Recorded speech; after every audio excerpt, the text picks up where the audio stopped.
What's up everyone, welcome back to a brand new video on the channel. Today it is going to be the time where I grade every Championship club's transfer window. I'm going to grade it from 1 to 10. Following the new transfers, I've seen a few comments suggesting this already. If you guys really would like me to see me do my updated table predictions following the new transfers, give this video a like and I'll consider doing it. And also let me know in the comments down below. And speaking of giving this video a like, it would really make my day. Please subscribe if you haven't done, and if you're new around here. If you're new around here, my name's Alex. I do football and championship content as often as I can. We're on 293 subscribers at the moment. We're still on a mission to get to 300 subscribers. So if you can get me there as soon as you can, it would really make my day. And to do that, everyone watching, please share my channel, whether it be your social medias, anything. It would really make my day. But without any further ado, let's start grading these Championship clubs' transfer windows. So we'll start off with Bournemouth, who have had a pretty quiet transfer window in terms of ingoings go, but it's been more or less their outgoings that have definitely spurned a lot more attention, especially on the sale of Nathan Ake. Getting him for a price of over £40 million,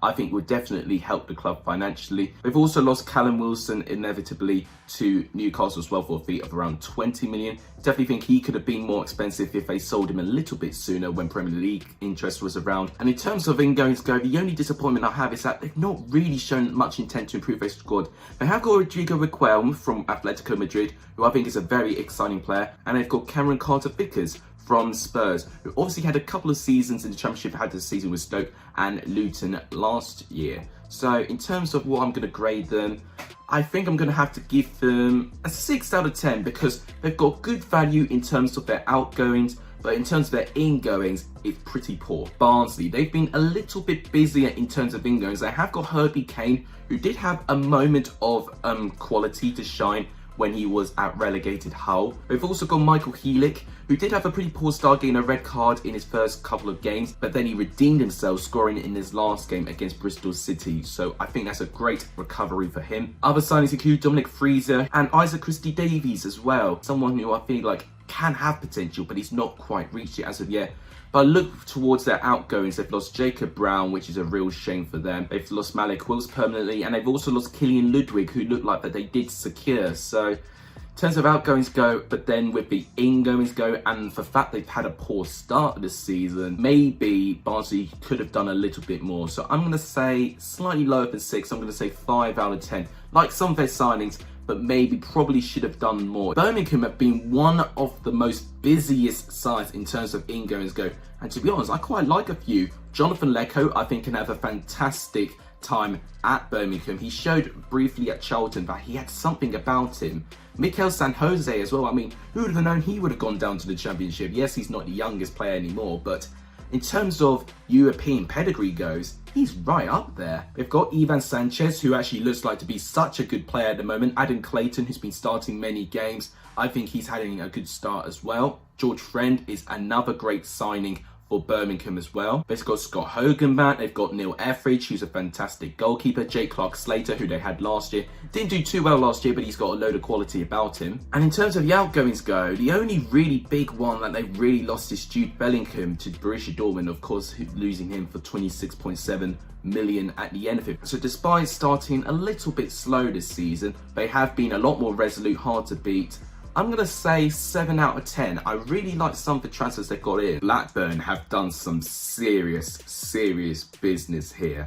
They've had a fantastic start to the season, and that is due to their transfers. Thomas Kaminski as a goalkeeper. We knew that it was going to be difficult for them to keep Christian Walton, but they've got, I think, just as good of a replacement than Kaminski, already proving to be a really good signing. Tyrese Dolan for Preston as well. I mean, Preston, I think, need him more than ever right now since they're struggling to score goals, but he has come into that Blackburn team and has absolutely taken them by storm. It's a real letdown by Preston to let him go. Daniel Ayala, Championship experience at the back. Harvey Elliott, I was very surprised that Blackburn got this one through. As long as he doesn't call Harry Kane a you-know-what on Twitter, I think he'll be fine with the Championship. He's got some qualities about it. Ainsley Pears as well as a signing, as a backup goalkeeper. They've got some options now. Barry Douglas from Leeds. In his previous 2 Championship signings, he's got their team promoted. He knows how to get teams out of the Championship. He's got a quality addition in that fullback position. Tribal is another fantastic signing on Norwich on a loan deal as well. And in terms of outgoings go, they're not really that big and they're going to affect the squad. Danny Graham was never really going to get many game time anyway. Charlie Mulgrew was not going to get much game time either. I have to say, they've improved their squad and they've improved the depth. And for that, I think 9 out of 10, close to perfection for me. Blackburn have had an unbelievable transfer window. Okay, so Brentford, unsurprisingly, have not really had a huge transfer window in terms of business and stuff because they don't really need to. They've already got a squad that's in fantastic shape.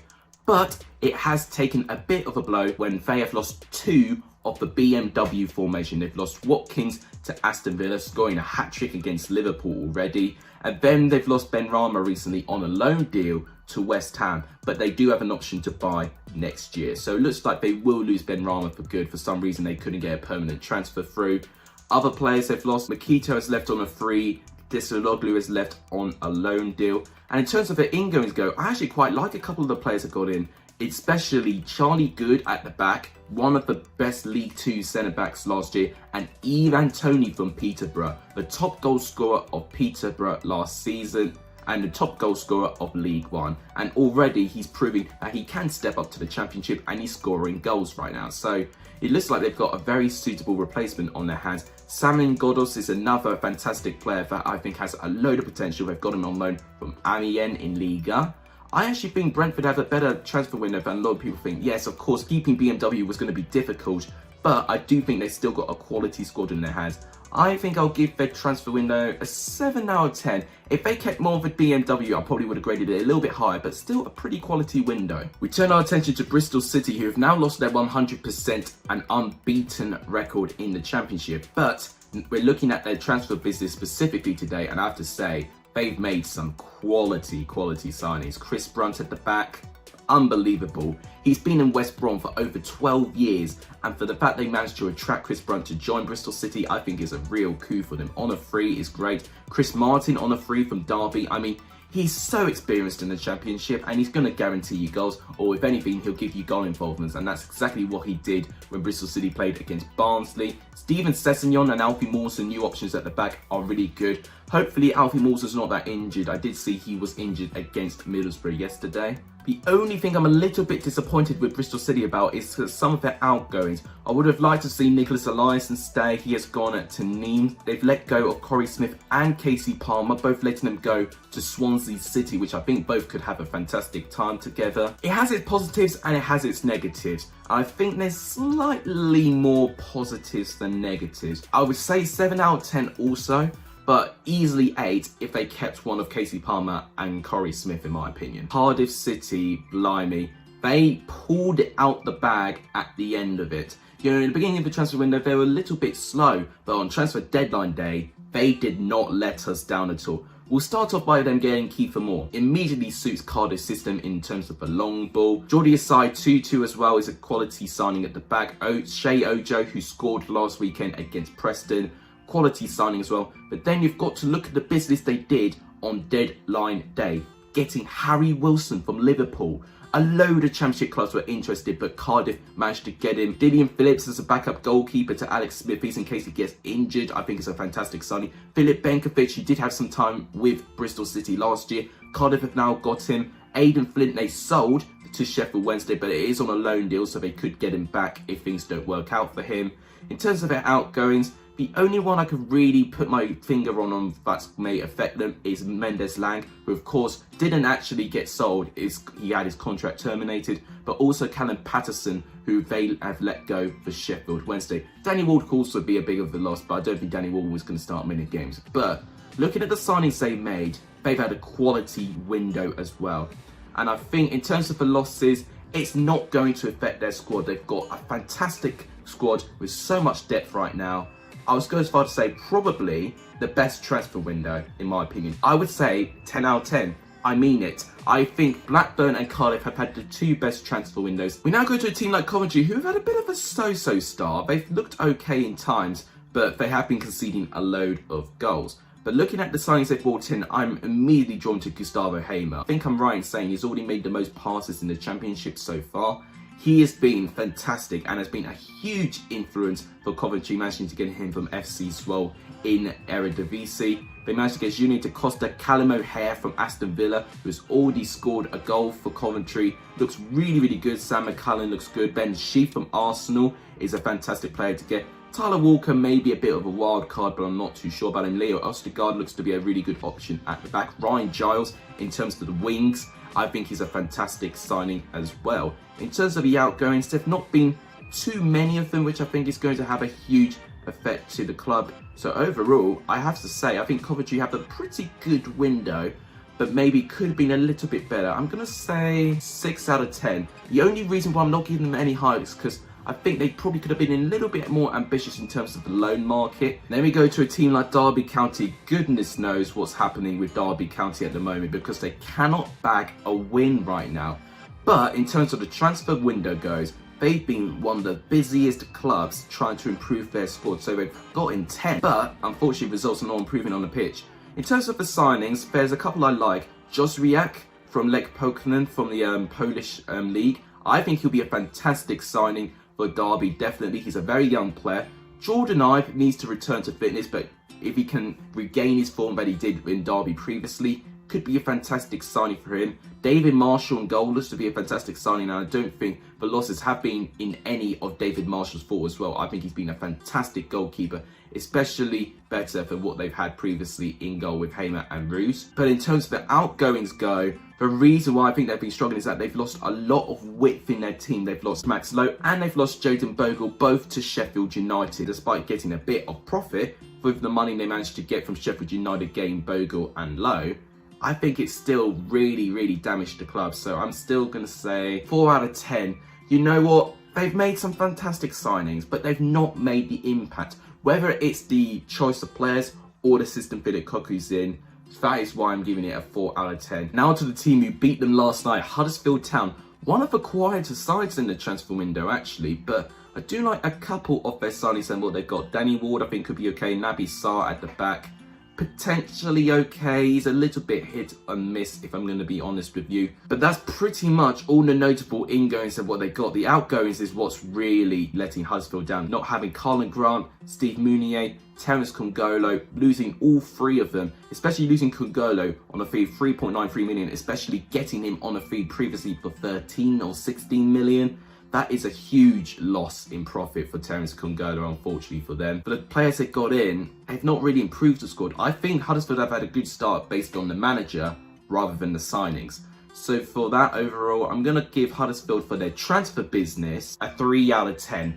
But in terms of their start, they'll definitely have a much higher grade because I think Corberan's getting the best out of his squad. We now go to Luton Town, who have been a little bit busy in the transfer window. Actually gained quite a few defensive players. They've got James Bree and Tom Lockyer and Reece Norrington-Davies, 3 defensive players who I think do start for Luton as well. So it's some fantastic intent to improve their back line. They've got Jordan Clark as a striker option or a forward option from Accrington Stanley, who has looked okay so far. He's actually been one of the League One players that's actually stepped up to try and play at this level. In terms of players they've lost, they have lost Andrew Shinney, which I think is a little bit of a shame for them. Callum McManaman is now with our club, who I think was quite key at times last season. But apart from that, that's their notable business. So overall, they have kept some of the players they had last year back. They've improved their back line. They've slightly improved their forward options. I'm going to say 8 out of 10. I think Luton have had a pretty solid window. We're approaching the halfway stage. We now talk about Middlesbrough. Now, they've not been too busy, which I'm a little bit disappointed in, following for how poor they were last season. But I do like some of the transfers they brought in. Chuba Akpom really catches my eye. A former Arsenal prodigy, getting them from PAB for 2.7 million, I think could be a good deal. Grant Hall for Queen's Park Rangers, a rock at the back, very championship experience. Marcus Bettinelli, a goalkeeper who has got a load of championship experience as well. I think a fantastic addition to the squad. And I think one of the most underrated signings, getting Patrick Roberts back from Manchester City on another loan deal. When he came into Middlesbrough, he was really, really huge for Middlesbrough's success and survival in the Championship. Sam Morsey is another great signing for Middlesbrough also. They have lost a couple of players, George Friend, Adam Clayton, both to Birmingham, Daniel Ayala to Blackburn. So they're losing They're big players, two championship rivals, which could be a little bit disappointing on their part. I'm going to give it a 6 out of 10, a pretty good effort for Middlesbrough. Now turn our attention towards Millwall, one of the quieter sides in the transfer window, but definitely have made some intent to improve their squad.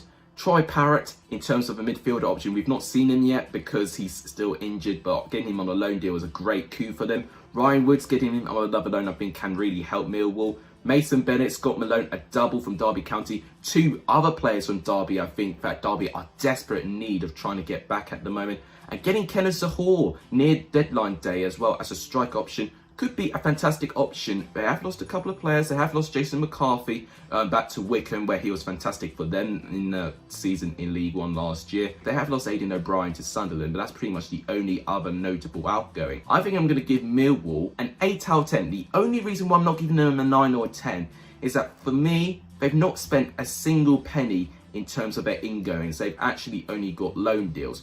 And especially that they've actually not managed to gain anything from their outgoings. If they did, maybe they could have spent a bit more money and actually get more players in. If they got more players in, I definitely would have given Millwall a bit of a higher mark, but 8, fantastic. We now go to Norwich, who definitely by far have been the busiest club in the transfer window. They've made an intent to get back into the Premier League, and I have a feeling they've planned this since halfway through the Premier League season. Big players coming in. Placheta, I think, will be a fantastic signing. Kieran Dow, unfortunately, got an injury, but I think when he does get into the squad, he'll be a huge impact. Jordan Hugo as a signing as well as a striker. He's someone a bit different from Timo Pukki, so Daniel Farke could be very versatile in the way he likes to play things. He could switch to play, which teams can really have a hard time dealing with. Oliver Skipp is a fantastic signing from Spurs. I think he'll be fantastic. They managed to get him on a loan deal. Ben Gibson from Burnley on loan as well, I think will be a fantastic signing as well. A very championship experienced player.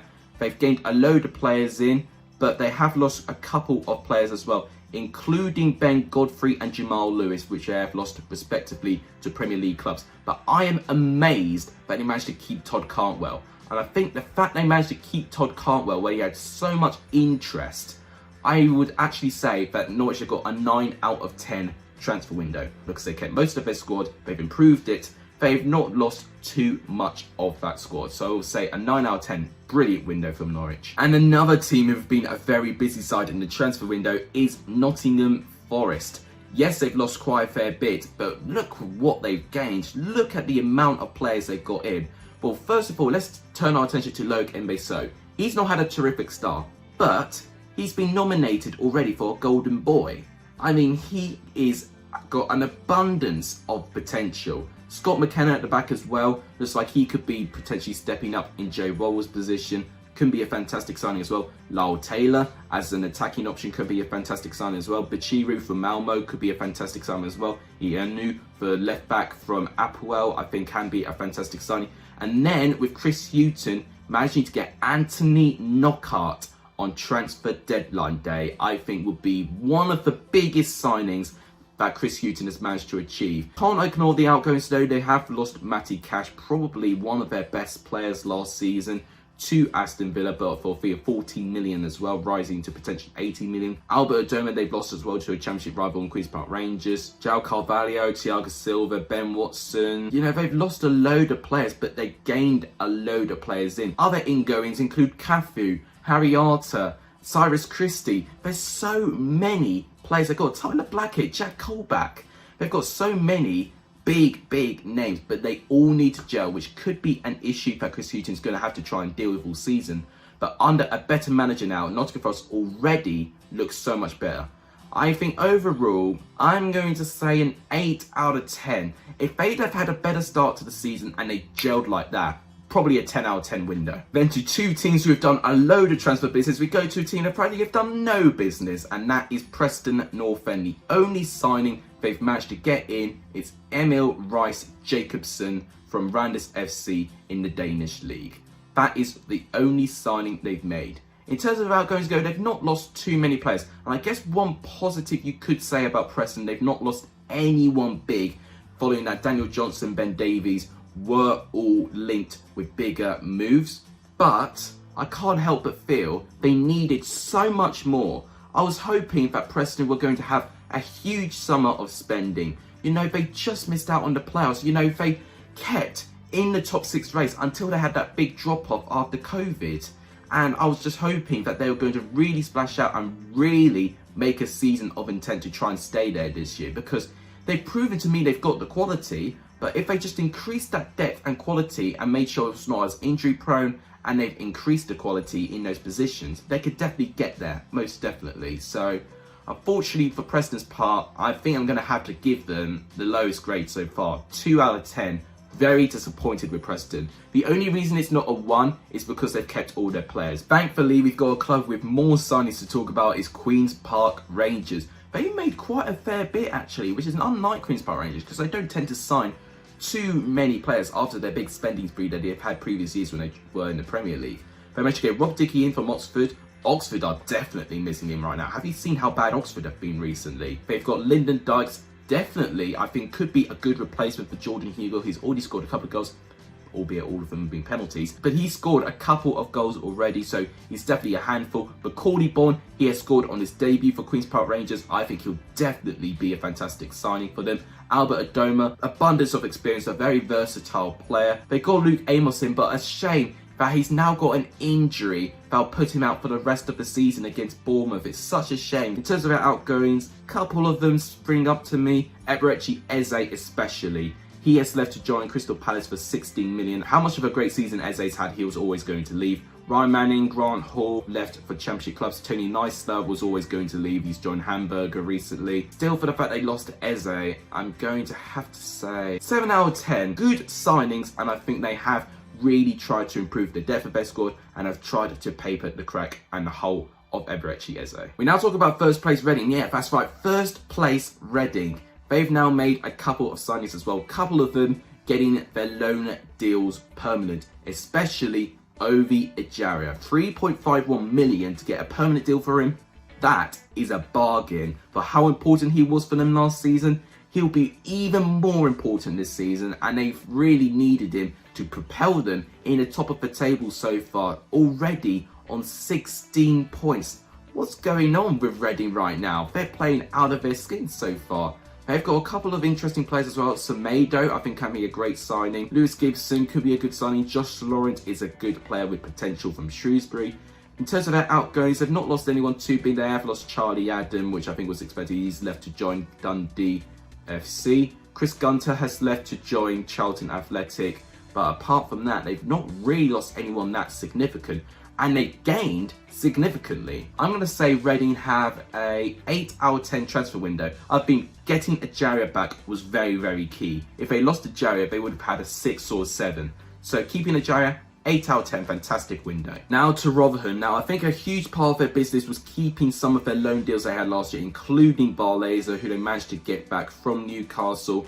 And he was a very important player last night for Rotherham with their 1-1 draw with Nottingham Forest. Kieran Sadlier is a player that excites me. A free transfer from Doncaster. Angus MacDonald, an abundance of championship experience. Wes Harding, great experience in terms of Birmingham's backline. I think he can help Rotherham's backline. Jamal Blackman, the goalkeeper.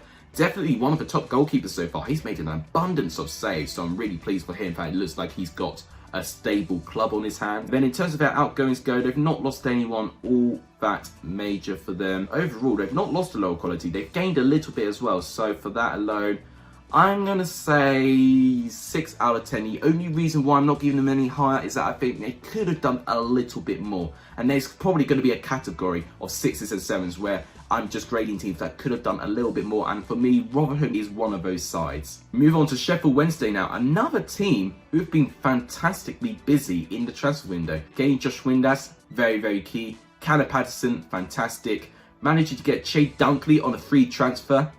Brilliant signing. Elijah Kachunga, not as great for Huddersfield recently, but can be a great signing in the future. Adedoni from Everton, great signing. Izzy Brown, for how good he was at Luton last season, fantastic signing and a great coup for Sheffield Wednesday actually.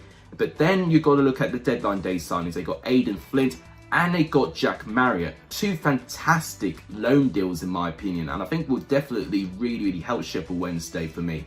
In terms of outgoings, the only 2 that really stick out are the 2 players that have gone to Stoke. Morgan Fox and Stephen Fletcher.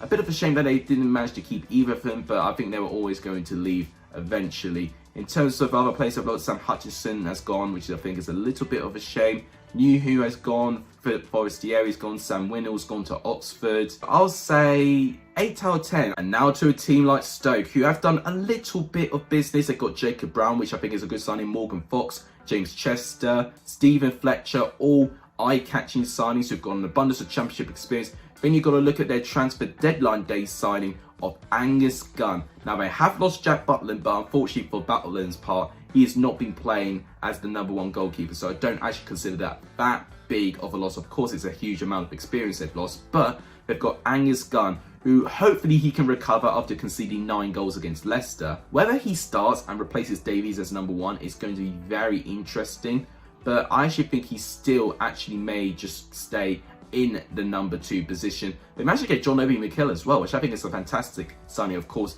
me being a Chelsea fan, I know exactly what this guy's all about. In terms of the outgoings, they've not lost too many big ones. Benik Afobe has gone to Trabzonspor. Etebo has gone to Galatasaray. Of course, Jack Butland has gone to Crystal Palace for just under £1 million.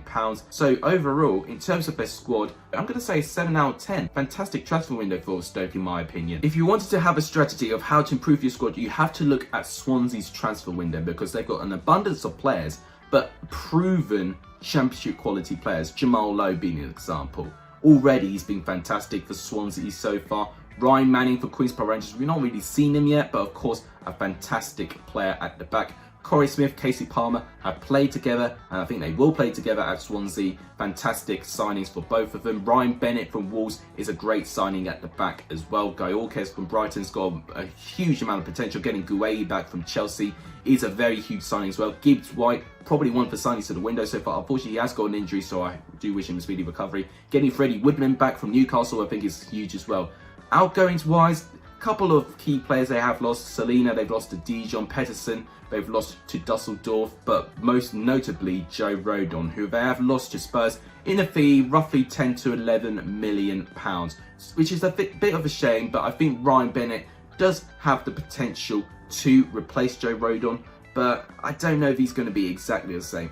It would have been a near perfect transfer window if they've not lost Joe Rodon, and they did have to wait till transfer deadline day to let him go, unfortunately. I'm still going to say 8 out of 10 because they have replaced Joe Rodon, but whether if Ryan Bennett is the same quality, we're going to have to wait and see. A championship side who have had a huge clear out of players is Watford, but we'll talk about their ingoings first, which the list is quite significantly smaller, but great players. Ngakia for West Ham, what a coup that is for Watford. I knew West Ham was so desperate to try and keep him, a youth player and a big prospect in their club. Free transfer as well, so fantastic business for them. Glenn Murray from Brighton, but still the championship top goal scorer for a single season, so he knows exactly how to score goals in the championship. James Garner, I think, is also a fantastic signing from Manchester United youth squad as well. But in terms of their outgoings, they've got a huge list of outgoings. They've managed to lose Doucouré on a fantastic amount of money. They've lost Escupinian, I think that's how you say his name, to Villarreal, which is a real shame for them. Luis Suarez have lost to Granada as well, which is a shame. DFA, a big player in terms of when they were in the Premier League, has left to join Udinese. Overall, I'll still say it's 7 out of 10. I do like some of the signings, but the fact they've lost so many players maybe could go to Hornham, especially if they don't have a strong depth. Very turn attention to the side who have currently lost 6 championship matches in a row, and that is Wycombe Wanderers. A real shame for them that they're in this position. And in terms of their signings, it does speak volumes why they're down there. None of them really inspire me that they're going to set a spark in the championship, honestly. Talfasoli, it's alright, but nowhere near in terms of quality that I would put him in one of the top centre-backs in the championship. Dennis Adering could be a great signing for them. They got Jason McCarthy back, which I think is big for them. They got Josh Knight, could be good. And Daryl Horgan, I think, has been their best one so far. But right now, the squad's not ticking. And even with Gareth Ainsworth's really attractive system of football, they're not ticking. So for me, I don't think the signings have been good enough, really. Saying that Daryl Horgan has been their brightest signing doesn't speak good volumes for Wycombe, in my opinion. Unfortunately for Wycombe's part, I think alongside Preston, the worst transfer window in the league. And in fact, I was go as far to say 1 out of 10, unfortunately. None of those signings for me speak volumes that Wycombe are going to survive. So that wraps up me grading every championship club's transfer window. Do you agree with me? Let me know in the comments down below. If you guys like what you see, please make sure you do give this video a like. It's tremendously appreciated. If you haven't done, please subscribe to the channel. It would really make my day. We want to push to 300 subscribers as soon as we can. And to do that, please share my channel. It would really make my day. But thank you guys so much for watching. You guys are legendary. If you saw the end of this video. And as always, take care, guys.